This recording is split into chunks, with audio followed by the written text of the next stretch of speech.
Ya keçməzdən əvvəl kanala abunə olmağı və videonu bəyənməyi unutmayın. Sabah iyunun 16-sında gözlənilən hava şəraiti açıqlanıb.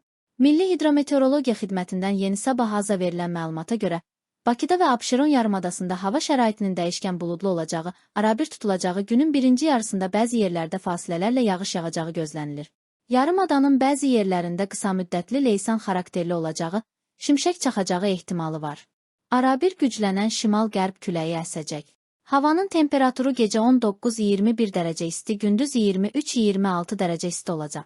Atmosfer təzyiqi normadan aşağı 755 mm civə sütunu olacaq. Nisbi rütubət 65-75% olacaq. Azərbaycanın rayonlarında hava şəraitinin bəzi yerlərdə arabir yağış yağacağı, şimşək çaxacağı gözlənilir. Ayrı-ayrı yerlərdə leysan xarakterli intensiv və güclü olacağı, dolu düşəcəyi, yüksək dağlıq ərazilərdə sulu qara keçəcəyi ehtimalı var. Gecə və səhər bəzi dağlıq ərazilərdə arabir duman. Mülayim qərb küləyi ayrı-ayrı yerlərdə arabir güclənəcək.